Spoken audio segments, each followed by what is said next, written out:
Shalom, selamat pagi saudara-saudara yang dikasihi oleh Tuhan kita Yesus Kristus.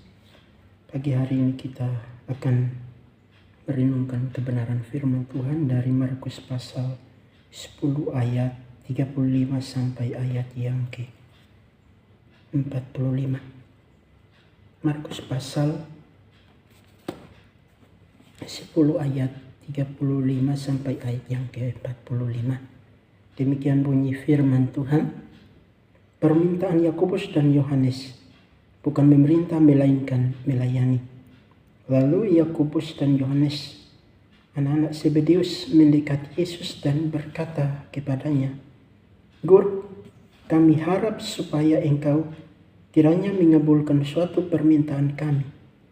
Jawabnya kepada mereka, "Apakah yang kamu kehendaki aku perbuat bagimu?" Lalu kata mereka, perkenankanlah kami duduk dalam kemuliaanmu kelak, yang seorang lagi di sebelah kananmu dan yang seorang di sebelah kirimu." Tetapi kata Yesus kepada mereka, "Kamu tidak tahu apa yang kamu minta. Dapatkah kamu meminum cawan yang harus kuminum dan dibaptis dengan baptisan yang harus kuterima?" Jawab mereka, "Kami dapat." Yesus berkata kepada mereka, "Memang kamu akan meminum cawan yang harus kuminum dan akan dibaptis dengan baptisan yang harus kuterima. Tetapi hal duduk di sebelah kananku atau di sebelah kiriku, aku tidak berhak memberikannya. Itu akan diberikan kepada orang-orang bagi siapa itu telah disediakan." Mendengar itu, ke-10 murid yang lain menjadi marah kepada Yakobus dan Yohanes. Tetapi Yesus memanggil mereka lalu berkata, "Kamu tahu bahwa mereka yang disebut pemerintah bangsa-bangsa memerintahkan rakyatnya dengan tangan besi, dan pembesar-pembesarnya menjalankan kuasa dengan keras atas mereka. Tidaklah demikian di antara kamu. Barang siapa ingin menjadi besar di antara kamu, hendaklah ia menjadi pelayanmu. Dan barang siapa ingin menjadi yang terkemuka di antara kamu, hendaklah ia menjadi hamba untuk semuanya. Karena Anak Manusia juga datang bukan untuk dilayani, melainkan untuk melayani dan untuk memberikan nyawanya menjadi tebusan bagi banyak orang." Saudara yang dikasihi oleh Tuhan kita Yesus Kristus, saya memberi temanya adalah merebut jabatan. Kadangkala sebagai manusia, kadangkala hal ini terjadi di dalam dunia pekerjaan. Dalam pekerjaan di lapangan, pasti kita akan mengalami yang namanya merebut jabatan. Ketika seseorang dia pengen untuk memiliki jabatan ini, dia akan berusaha mencari muka dengan bosnya. Dia akan berusaha untuk membuat hal-hal yang baik dengan bosnya supaya percaya dia. Dia akan berusaha supaya kalau bisa dia merebut jabatan itu. Memang segala sesuatu itu tidak salah, tapi ada bagian-bagian yang salah. Mungkin kita bekerja keras dan bos melihat kita bahwa ketika kita bekerja keras menjadi seorang yang dipercaya, maka pasti jabatan kita dinaikkan. Saudara yang dikasihi oleh Tuhan kita Yesus, kadang-kala ada juga yang dia berusaha supaya kalau bisa dengan hal-hal yang salah, hal-hal yang tidak benar, dia akan melakukan supaya kalau bisa dia mendapatkan jabatan itu dari atasannya. Sehingga mereka bertanya kepada atasan, "Kapan baru jabatan saya dinaikkan? Atau jabatan saya menjadi mungkin dulu karyawan, bisa jadi manajer atau direktur. Pasti hal itu terjadi di dalam dunia pekerjaan. Dan ketika kita melihat bahwa kalau kita sungguh-sungguh bekerja dengan baik, lalu jabatan kita diangkat jadi manajer atau direktur, pasti banyak orang akan bertanya-tanya, banyak orang akan iri. Dan itu seharusnya tidak boleh terjadi. Mungkin dia bekerja keras sehingga jabatannya itu dinaikkan, naik pangkat atau naik jabatan. Ya bersyukur, kita harus berusaha bagaimana supaya seperti orang itu. Ya, itu di dunia pekerjaan. Ya. Nah, hari ini firman Tuhan ini berbicara tentang bagaimana dengan pelayanan Tuhan Yesus. Ketika Tuhan Yesus melayani bersama murid-muridnya, dan Tuhan Yesus pernah mengurus hal-hal yaitu merebut jabatan. Ya. Salah satunya adalah dua muridnya yaitu Yakobus dan Yohanes. Ya. Yakobus dan Yohanes. Saudara yang dikasihi oleh Tuhan kita Yesus Kristus, kita melihat bahwa pangkat dan kedudukan adalah incaran orang banyak. Dan orang tidak mau hanya, ya mungkin dia kerjanya sebagai tukang sapu atau tukang service, cleaning service. Dia tidak mau supaya hal itu tetap di situ. Tetapi kalau bisa 2, 3 tahun, 4 tahun, itu bisa. Bukan lagi cleaning service, tapi bisa jadi karyawan, bisa jadi manajer. Berbeda dengan bagian firman Tuhan ini. Nah, itulah yang menjadi standar kesuksesan yang dikejar tanpa apapun caranya. Ya. Nah, ini bukan hanya terjadi di dunia bisnis, ya, tetapi juga terjadi di dalam lingkungan gereja. Ya. Ya. Terjadi di lingkungan gereja. Dan kita melihat bagaimana Markus pasal 10 ayat 32 di situ dikatakan bahwa Yesus dan murid-muridnya sedang dalam perjalanan ke Yerusalem dan Yesus berjalan di depan. Murid-muridnya merasa cemas dan juga orang-orang yang mengikuti dia. Dari belakang mereka merasa takut. Ya. Jadi sekali lagi Yesus memanggil 12 muridnya dan ia mulai mengatakan kepada mereka apa yang terjadi atas dirinya. Ya. Dan kita melihat bagaimana dengan kondisi, situasi, suasana yang berubah dalam sekejap. Dan kita melihat para muridnya yaitu Yakobus dan Yohanes, mereka meminta kepada Tuhan Yesus supaya memberikan kedudukan yang terhormat kepada mereka. Mereka merasa bahwa karena mereka sudah menjadi murid Tuhan Yesus, maka mereka mau dihormati, dihargai. Ya. Di dalam ayat 35 sampai ayat yang ke-37. Lalu Yakobus dan Yohanes, anak Zebedeus, mendekati Yesus dan berkata kepadanya, Guru, kami harap supaya engkau kiranya mengabulkan sesuatu permintaan kami. Di ayat yang ke-35 ini, Yakobus dan Yohanes mereka meminta suatu permintaan. Ya, jadi kita melihat bagaimana kedua murid yaitu Yakobus dan Yohanes mereka meminta kepada Tuhan Yesus supaya mengabulkan permintaan mereka. Permintaan mereka adalah apa? Di ayat yang ke-36, jawabnya kepada mereka, apa yang kamu kehendaki aku perbuat bagimu? Yesus bertanya kepada mereka, apa yang kamu kehendaki supaya aku perbuat bagi kamu? Lalu di ayat 37, lalu kata mereka, perkenankanlah kami duduk dalam kemuliaanmu kelak, yang seorang lagi di sebelah kananmu dan yang seorang di sebelah kirimu. Jadi permintaan mereka supaya mereka duduk di tempat yang terhormat. Yaitu yang satu di sebelah kiri, yang satu di sebelah kanan. Dan itu adalah permintaan mereka kepada Tuhan Yesus. Nah, ketika mereka meminta supaya Tuhan Yesus mengabulkan permintaan mereka, mereka tidak menyadari bahwa untuk mendapat apa yang mereka minta, mereka harus melewati penderitaan yang hebat. Artinya melewati satu proses. Ya.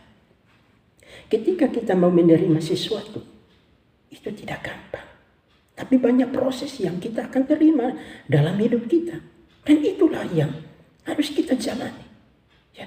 Bukan seperti Yakobus dan Yohanes supaya maunya seenaknya saja. Tidak mau diproses. Ya.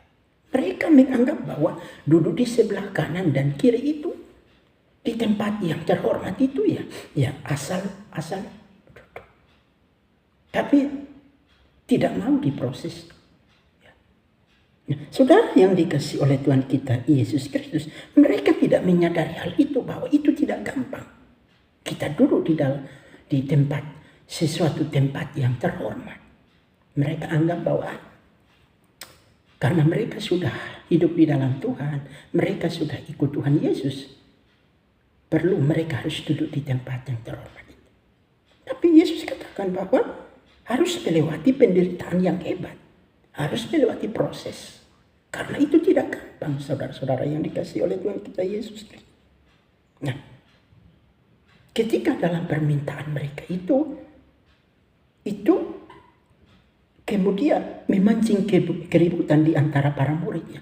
Kok mereka lakukan itu? Ya. Jadi mereka ribut. Murid-murid yang lain marah. Kok kita sama-sama kok? Mereka berdua minta supaya duduk di tempat yang terhormat.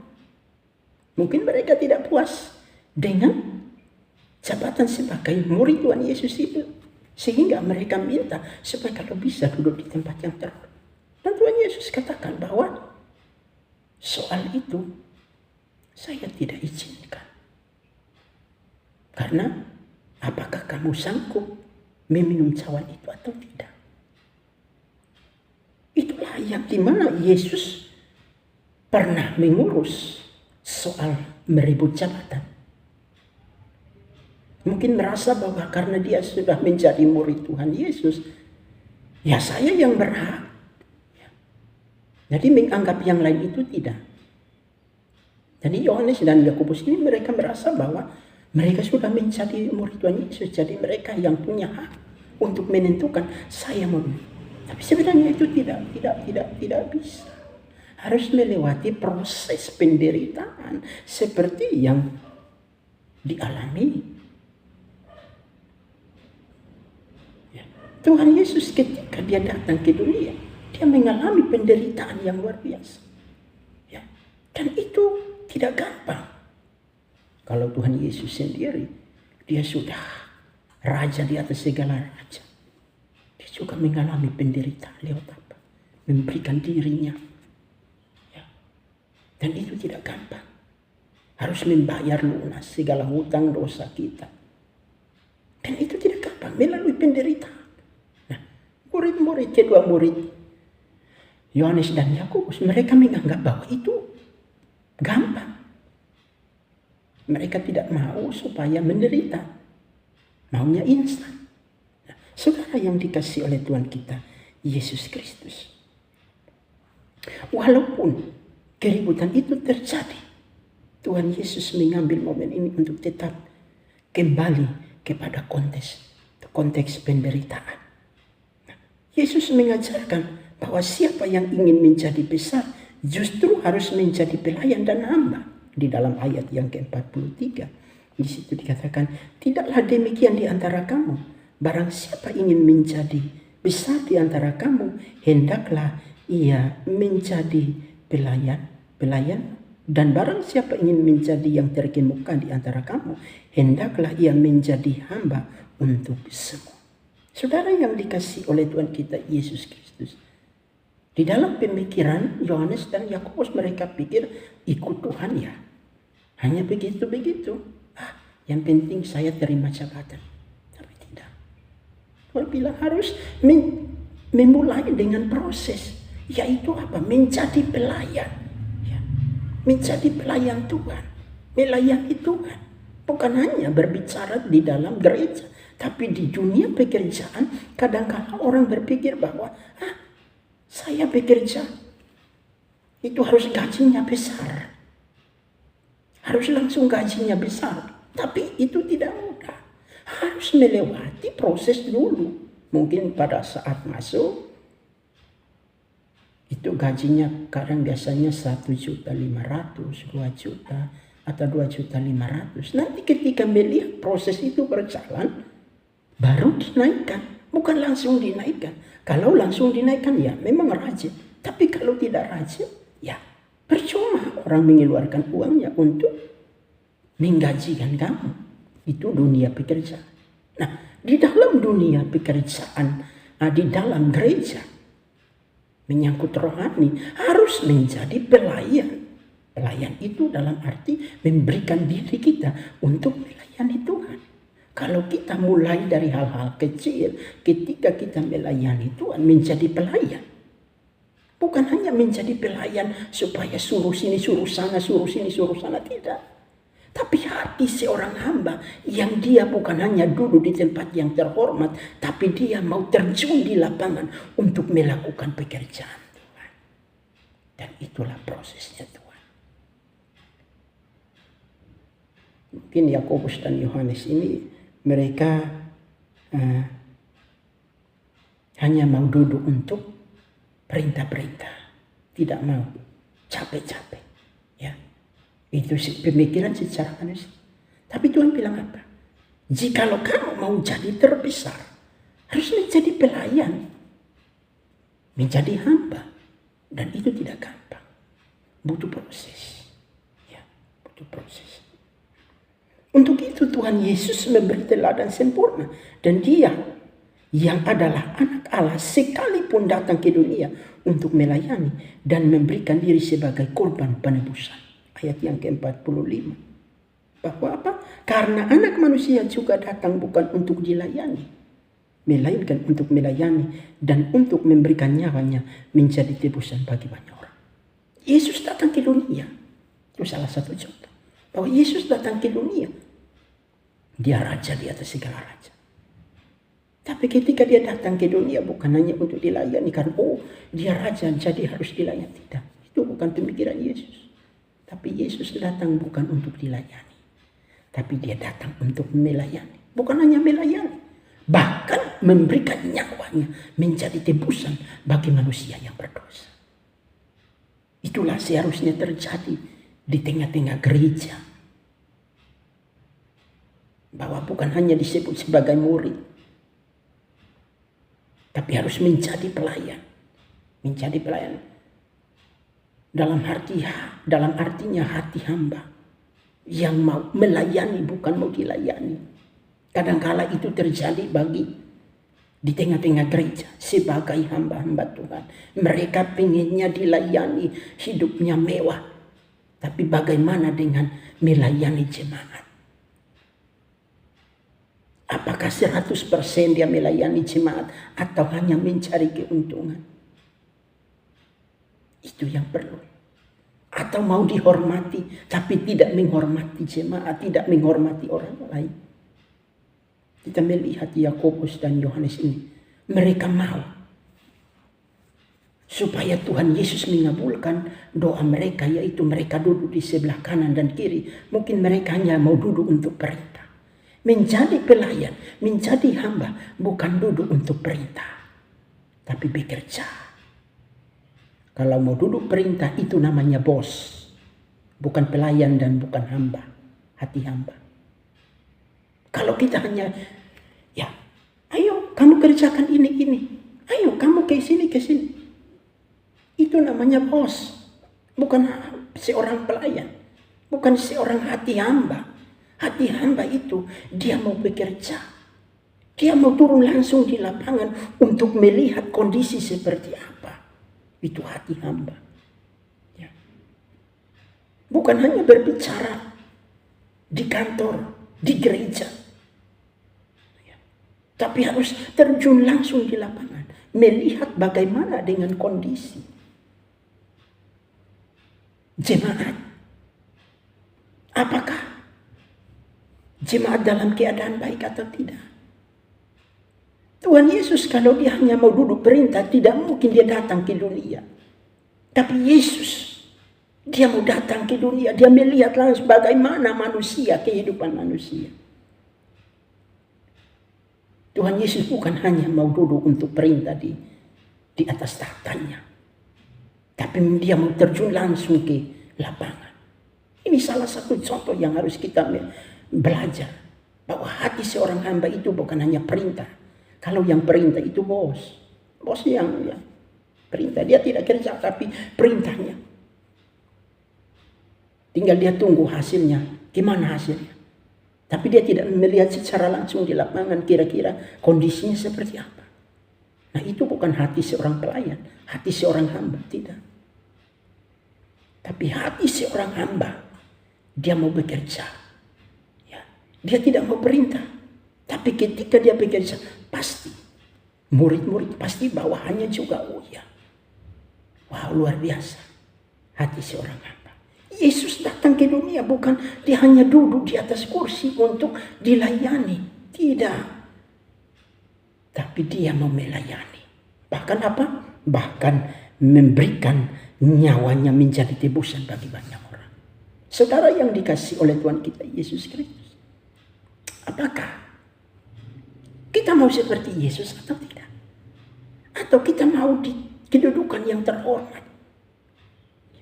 Istilahnya sebagai seorang hamba Tuhan. Maunya di depan untuk dihormati. Tetapi bagaimana dengan pekerjaannya? Apakah dia terjun langsung di lapangan atau dia hanya cuma perintah-perintah toh? Itu menjadi pertanyaan besar. Tapi mari kita mau melihat contoh dari Tuhan Yesus. Dia bukan dilayani.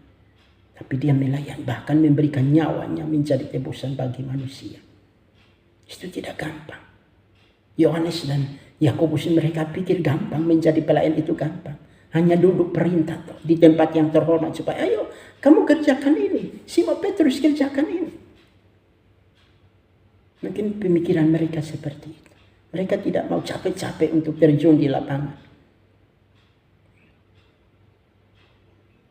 Saudara yang dikasihi oleh Tuhan kita Yesus Kristus. Banyak pejabat yang mati-matian mempertahankan pangkatnya. Mulai dari meninggikan diri sebagai terbaik hingga menjatuhkan orang lain. Dan inilah cara hidup dunia. Ya. Ketika dia menjabat, dia akan kasih tahu atasannya. Si A ini begini-begini.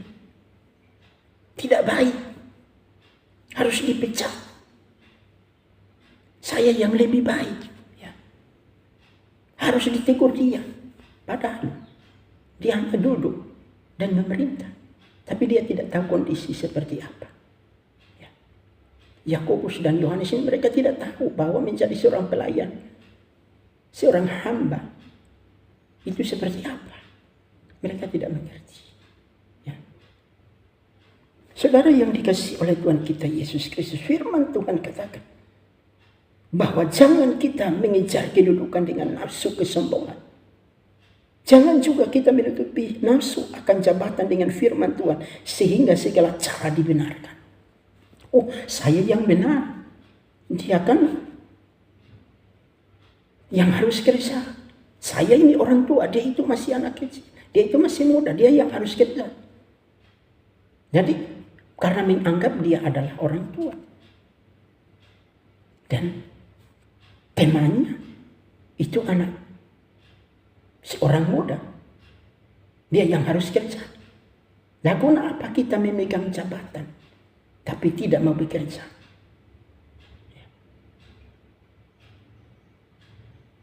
Saudara yang dikasihi oleh Tuhan kita Yesus Kristus.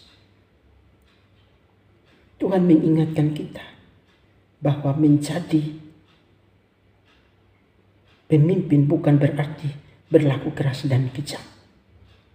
Berlaku keras dan kejam bukan hanya perintah-perintah, tidak.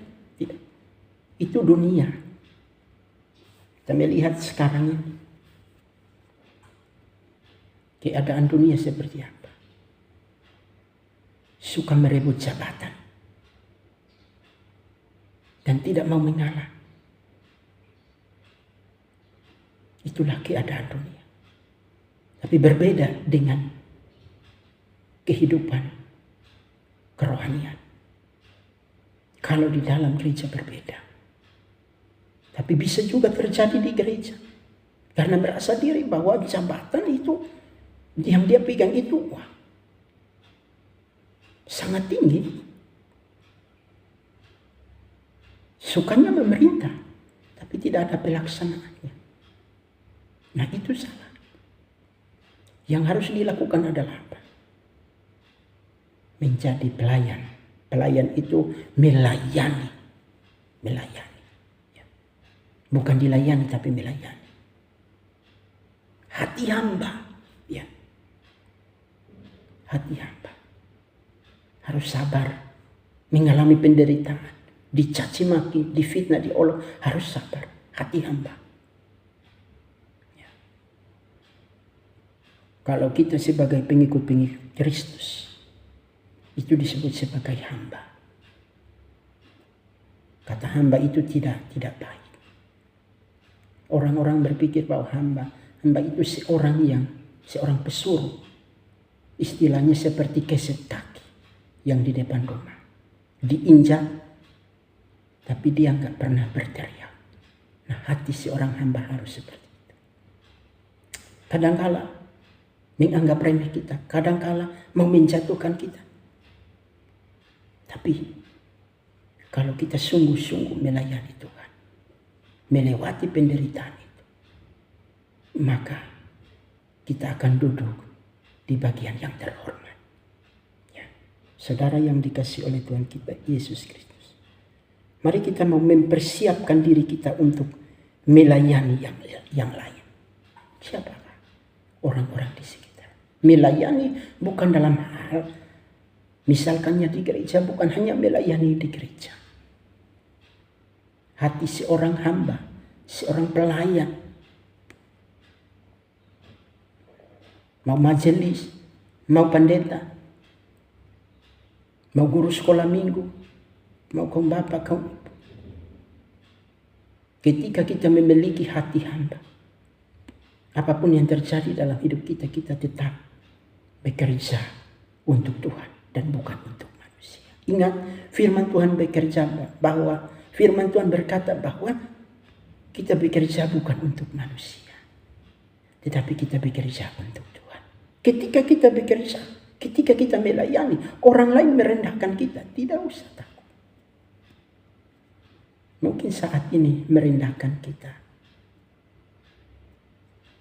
Tetaplah kerjakan bagian kita. Timotius, Paulus mengingatkan kepada dia. Bahwa jangan seseorang menganggap engkau muda. Tapi lakukanlah yang terbaik untuk Tuhan. Menjaga sikap dan karakter. Melayani dengan hati hamba. Tetap sabar. Maka Tuhan akan mengangkat engkau tinggi. Terbang tinggi bagaikan Raja Wali.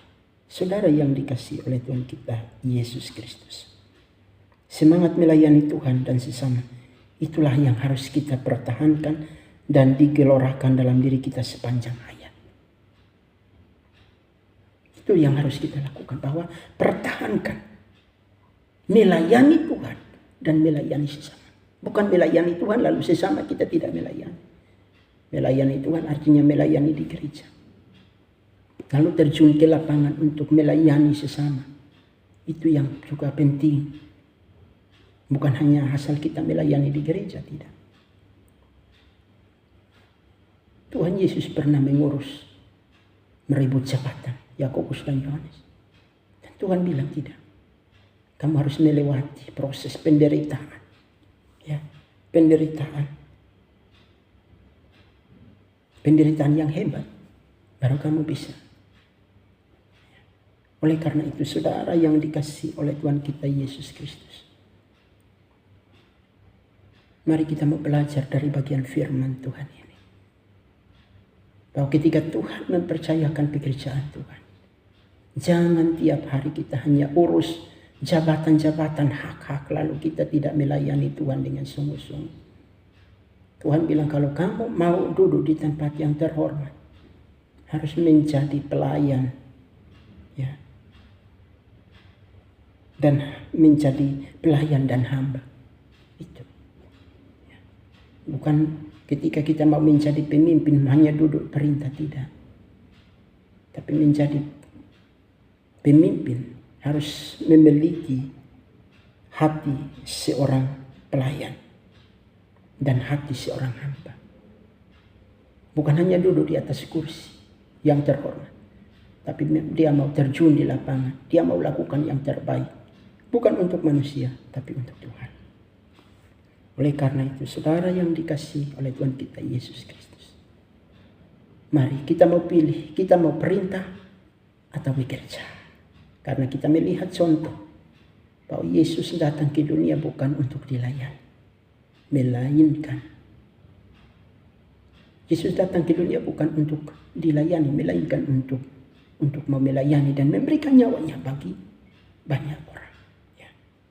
Kita juga harus melihat contoh dari Yesus.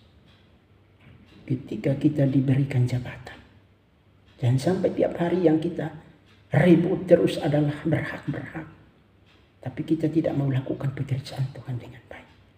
Oleh karena itu saudara yang dikasihi oleh Tuhan kita Yesus Kristus, mari contoh yang paling baik adalah Markus pasal 10 ayat 45.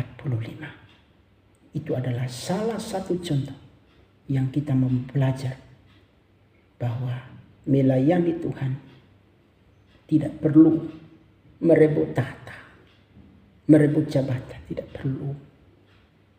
Jabatan itu kedua, itu bonus. Tapi bagaimana dengan kita melayani Tuhan? Jabatan itu bonus, itu kedua. Ya. Tapi bagaimana dengan pelayanan kita kepada orang lain, kepada banyak orang? Itu yang menjadi pertanyaan bagi kita. Oleh karena itu saudara yang dikasihi oleh Tuhan kita Yesus Kristus, mari kita belajar dari bagian firman Tuhan ini bahwa melayani Tuhan sepanjang hayat. Mungkin di dalam dunia kita tidak memiliki jabatan, tapi kita melayani Tuhan. Suatu saat kita akan memiliki sesuatu yang terhormat dari Tuhan. Kiranya firman Tuhan pagi hari ini memberkati kita semua. Amin.